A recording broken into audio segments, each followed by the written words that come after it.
안녕하세요, 한창원 변호사입니다. 오늘은 이혼 소장 먼저 접수하는 것이 과연 유리할까에 대해서 말씀드리겠습니다.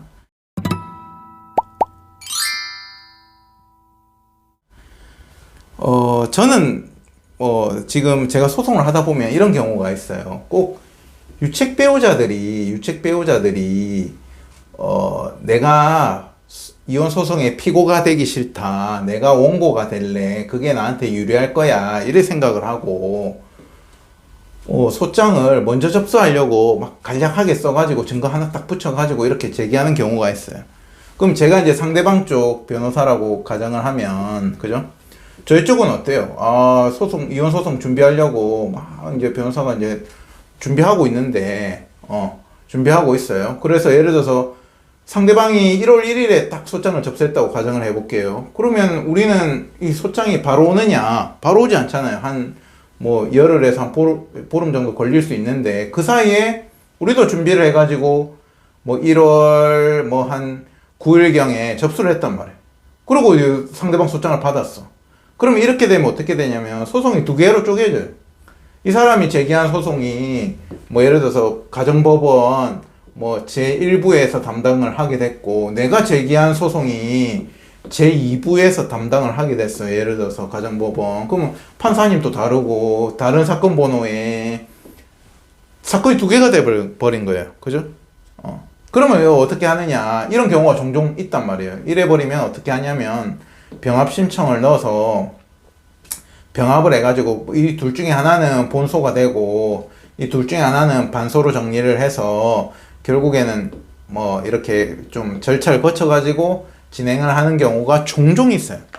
이런 경우에 제가 아니 자기가 유책 배우자고 우리가 이혼하겠다라고 해갖고 준비를 하고 있었는데 왜 이러는지, 자기가 우리 소장 받고 반박하면 되는데 그게 싫나 봐요. 그게 내가 원고가 되는 게 유리하다고 생각했는지 그래가지고 이제 이렇게 소송을 하시는 분들이 종종 있다. 그리고 이런 소송 방식을 어떤 변호사는 이런 소송 방식을 또 권유를 하는 것 같기도 해요. 그건 제가 잘 모르겠어요. 어쨌든 유책 배우자인데 내가 막 먼저 해가지고 소장을 먼저 접수하는 경우가 있다. 근데 일단 저는 먼저 접수하는 거는 전혀 중요하지 않다. 오히려 성급하게 간단하게 하고 성급히 먼저 접수하려고 해서 성급한 서면을 내는 것 자체가 오히려 불리한 작용을 한다고 생각이 들어요. 제가 만약에 유책 배우자를 변호하는 경우에도 마찬가지입니다. 그래서 그거를 물론 우리가 천천히 다 준비했는데 상대방이 하냐 안 하냐를 굳이 기다려가지고 할 필요는 없어요. 우린 다 준비했으면 우리 순리대로 진행을 하면 되는 거예요. 그리고 거기에 상대방이 반박하면은 서로 정리가 되고, 아까처럼 서로 급하게 한 게 아니고 서로 비슷한 시기에 준비해서 비슷한 시기에 접수가 돼서 서로 소송이 교차됐다? 그러면 병합 신청해서 하나 사건으로 합치면 되고, 전혀 안 중요하다. 누가 본소 원고가 되고 누가 피고가 되는가는 안 중요하다. 저는 그렇게 생각합니다. 그렇게 생각한 이유를 한번 말씀드릴게요. 상대방이 성급하게, 예를 들어서 이렇게 봅시다. 자기가 바람을 폈다 칩시다. 바람을 폈어. 자기가 누가 봐도 자기가 유책 배우자야. 근데 뺨을 한 대 맞은 게 있어.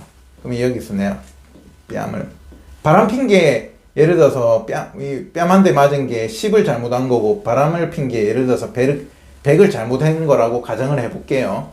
근데 이제 자기가 바람 핀 거는 당연히 말 안 하겠지. 그래가지고 이제 내가 뺨 한 대 맞은 거를 증거를 하나 첨부해서 내면서 소장해가지고 내가 원고가 될래 이러면서 이제 빨리 해갖고 접수했어. 간단하게 뺨 한 대 맞았다는 증거. 그래서 내가 이혼하고 위자료 3천 내놔라 이래 청구를 했어. 그러면은 제가 이제 상대방 변호사예요. 이제 변호사면은 어떻게 하느냐. 저번에 이혼 소송은 기세다편에서 말씀드린 것처럼 소송은 첫 서면이 가장 중요합니다. 첫 서면이 가장 중요하고, 첫 서면은 뭐예요? 판사님에 대한 첫인상이란 말. 판사님이 이 사건을 보는 첫인상이 된단 말. 근데 상대방이 이래 접수를 했어. 그럼 판사님이 이 원고의 주장을 본 첫인상은 뭐예요? 아직 자세한 건 모르겠는데 피고가 뺨 한 대를 때렸네? 물음표. 이게 상대방의 첫인상이야. 자, 근데 우리가 이제 반소장을 냅니다. 뭐 답변서를 낼 수도 있고 반소장을 냅니다. 반소장을 내면서 그래 실제로는 어땠냐면요 판사님 하면서 쫙 씁니다. 1번 상대방이 뭐를 잘못했고요 증거 있고요 이거 증거 있고요. 두 번째 상대방이 또 뭐를 잘못했고 이것도 증거 있고요. 세 번째 상대방이 이것도 잘못했고 증거 있고. 네 번째 심지어 바람까지 폈다. 이것도 명백한 증거가 있다. 그래가지고 내가 이날 너무 순간적으로 욱해가지고 이거를 내가 그 장면을 내가 목격하게 돼서 우연히 순간적으로 내가 뺨을 한 대 때렸다. 뺨을 폭력은 정당화될 수 없습니다. 나쁜 겁니다. 예시니까 말씀드리는 거예요. 뺨을 한 대 때렸습니다. 해갖고 굉장히 설득력 있게 썼다고 칩시다. 그러면 이 반소장을 본 판사님은 저 원고가 엄청 잘못한 사람이고 피고는 진짜 불쌍한 사람이고 그래갖고 마지막에 바람핀 장면을 눈앞에서 배우자가 바람핀 장면 목격해가지고 순간적으로 그냥 손이 한 대 나갔고 뺨을 한 대 때렸다고 칩시다. 그러면은 뺨을 때린 거는 분명히 10을 잘못한 거예요. 근데 이 원고는 100을 잘못한 거예요. 예를 들어서 여기 판사님 눈에는 그죠?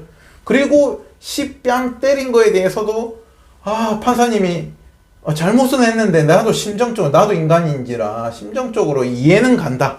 때린 건 잘못한 거나 저런 거를 목격했는데 과연 인간이 참을 수가 있을까? 이런 이제 설득이 됐다고 칩시다. 그러면 이 소송은 거의 끝난 거예요. 이쪽으로 다 기울었잖아요. 이 예시에서 보시듯이 자기가 유책성을 오히려 그 판사님 눈에는 지가 그러면 그렇게 잘못해놓고 지가 원고가 되고 싶어가지고 자기가 피해자인 척하면서 소루장을 먼저 접수하는 이런 야비함까지 있네 이렇게 볼 거 아니에요. 판사님이. 그러면 과연 지금 질문 먼저 내가 원고가 되는 게 유리합니까? 답이 됐죠. 내가 원고가 되느냐 피고가 되느냐 하나도 안 중요하다. 하나도 안 중요하고 결국에는 내가 소송에서 이기는 것이 중요한 거죠. 이기려고 하면은 첫 서면을 제대로 내서 이 사건의 첫인상을 판사님한테 심어주는 첫인상을 우리한테 완전한 유리한 국면으로 마무리 지어야 된다.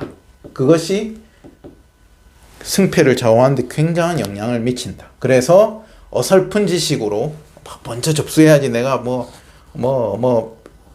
내가 피해자로 보이고 내지는 이혼 소송에 원고가 된 게 무슨 호적에 남는 일처럼 내가 피고로 되면 안 된다. 이혼 소송에 피고로 되면 안 된다. 그러면 내가 어디 가족관계 등록부 이혼 떼면은 내가 피고라고 적히지 않냐? 안 적혀요. 아시겠죠? 그래서 전혀 그런 거 없다. 그리고 본소를 제기하면 이혼 소송은 보통 반소도 제기하잖아요. 본소가 있고 반소가 있으면 한쪽은 본소 원고가 되는 거고 한쪽은 본소에서는 피고지만 반소에서는 원고가 되는 거예요. 그래서 이쪽은 본소 원고 반소 피고라고 하고 이쪽은 본소 피고 반소 원고라고 하는 거예요. 사실 판사님 눈에는 누가 원고고 피고고 아무도 안 중요해요. 그냥 누구를 A, B로 칭해야 되니까 그냥 예를 들어서 이 사람을 원고라고 하고 얘를 피고라고 하는 거지. 맨날 이름을 쓸 수도 없고 A와 B라고 쓸 수도 없기 때문에 그냥 본소 원고를 그냥 원고라고 하고 본소 피고를 피고라고 하는 거지. 피고가 무슨 소송을 당한 사람이 아니다. 엄밀하게는 반소에서는 이 사람은 원고다. 그렇기 때문에 소송을 먼저 제기한다. 먼저 소장을 접수해서 내가 본소 원고가 돼야 된다는 것은 전혀 중요하지 않다라고 말씀을 드립니다. 오늘은 여기까지입니다. 감사합니다.